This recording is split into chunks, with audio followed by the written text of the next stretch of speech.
Hi everyone, thank you so much for joining in. Last time we talked about certain nuances about the natural human voice. Today we'll talk about how we can explore the human voice. Human voice is very powerful.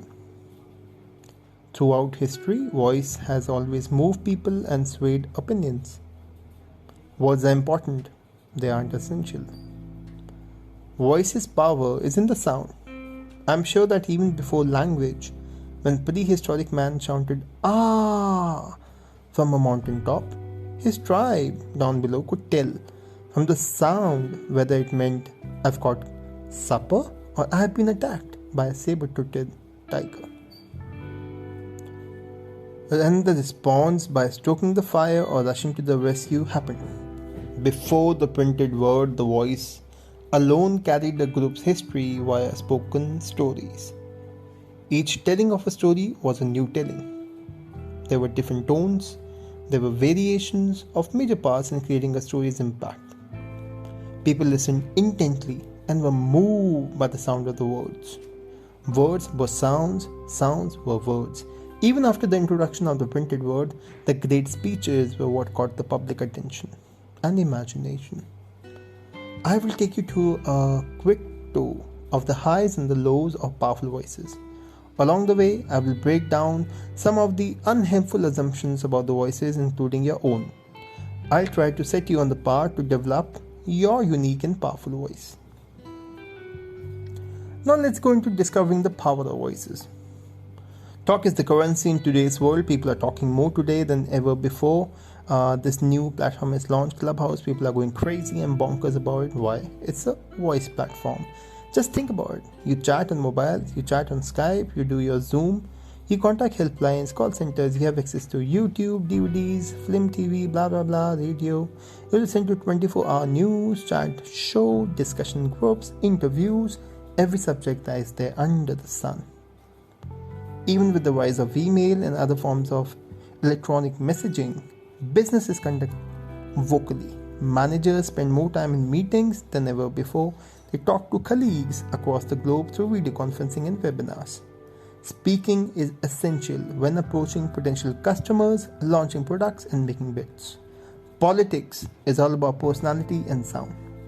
We listen to politicians in action on radio and TV. We expect these leaders to be articulate champions in interviews, debates, and on the podium. People say that the issues are paramount, but most choose leaders based on how they look and sound. Memorable phrases, media gaffes are taken up, repeated endlessly. A leader's televised speeches hold more sway than his or her party's program of reforms. No one gives a damn word. Let's talk some of the voices that change history. When Queen Elizabeth I spoke to the English army in 1588, the troops were galvanized to great deeds and came through victorious over the Spanish Armada. Her famous words have come down in history like, "I have but the body of a weak and feeble woman, but I have the heart of a king." In her day, she had to speak directly to the troops without amplification in the open air, so her voice had to have the power to carry, and before she could carry the power in her voice, she carried the power in her thoughts. President Abraham Lincoln's Gettysburg Address is an unforgettable landmark in American history. Just 2 minutes long, this speech made the Lincoln's listeners feel part of something greater than themselves, exhorted them to ensure the survival of the America's democracy. The famous words, "Government of the people, by the people, and for the people shall not perish from the earth." Nelson Mandela addressed the court from the dock at his trial in 1964. He said of his ideal of democracy and equal opportunity, "It is an ideal for which I am prepared to die." His uncompromising and dignified courage gave hope to millions. His is the slow, emphatic, and well-reasoned voice of a lawyer, yet the passion in his voice is electrifying. Barack Obama's 2008 campaign speeches drew audiences into his passion and focus in a way that almost seemed to surprise the nation. In that campaign, his voice with his powerful mix of preacher, politician, and friend brought him more than 65 million followers and still counting. Yes, we can. Yes, we can. Spend a few minutes listening to YouTube clips of politicians, past leaders, current candidates, famous political creatures, whatever you fancy. However, don't look at the images or pay attention to the messages as each clip plays. I normally do that a lot. Cover your computer monitor, turn away your chair, close your eyes, listen to the voices. What impression does each voice gives you? What is it that you like in each voice? What do you dislike? A powerful voice doesn't require a mighty sound. A simple, authentic voice can be powerful and have a great impact. The only thing that matters is, do you remember the exact tone of the voice in which someone said to you, I love you? Voices have the potential to move people deeply. It's not the words. They can also be sometimes ordinary. It's not the volume that can either be quiet or soft. It's the intensity and the emotional truth. An amazing voice isn't only something that has to be worked at from the outside. It happens from the inside, always. Let's think about the sounds that make up the voice. Your language, especially your first language, influences how you speak. We call this L1 acquisition. More than 6,700 distinct languages are spoken in the world. Each one uses the voice in a subtly different way.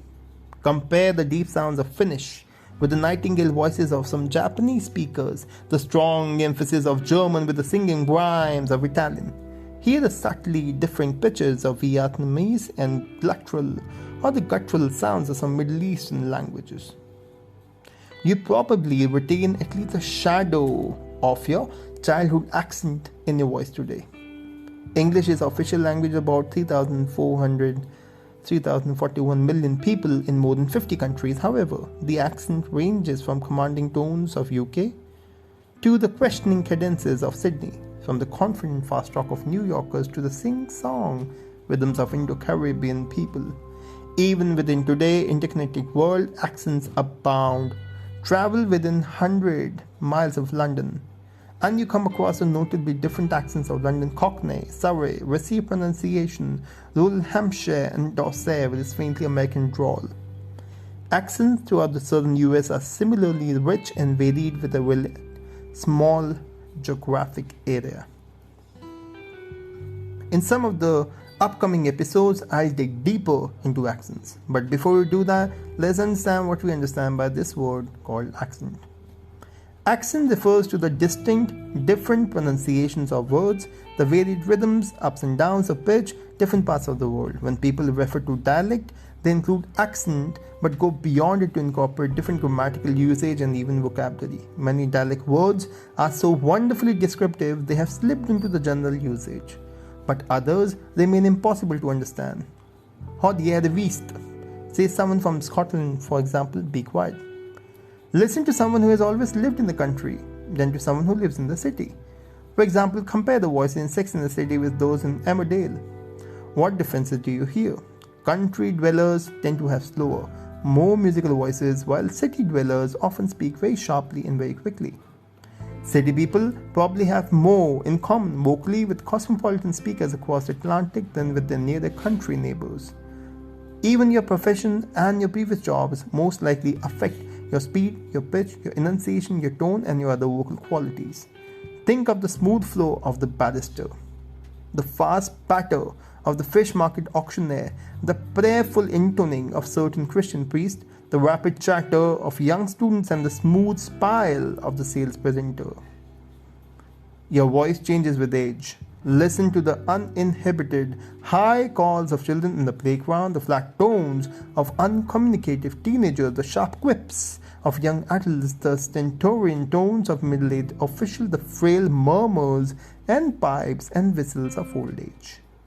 Your health affects the way you sound. If you lack energy, your voice sounds less robust. If your breathing is affected by illness, people can often hear it in your voice. If you're bouncing with health, your voice sounds vibrant. Now the question comes, how do you approach voice development depends on your starting point and what you want to achieve. Working on your voice is an exciting project, one that can lead you to discover more about how you make sounds, more about who you really are. Whatever your goals, whatever the journey, it always starts with getting curious about people's voices and, of course, your own. I told you in the last episode, always go into this process of collection or collecting voices and then try to analyze. Listen to the voices of two different friends from the next time you're on the phone. Pay less attention to what they say and more attention to how they say things. What information can you pick up from just their voices? To what extent can you hear where they come from? If you didn't know them already, would you be able to guess from their voices what they do for their living? Do they sound their age, or would you guess they were younger or older? In the next episodes, we will be talking about some of the voice myths and how to dispel them. Thank you so much for listening.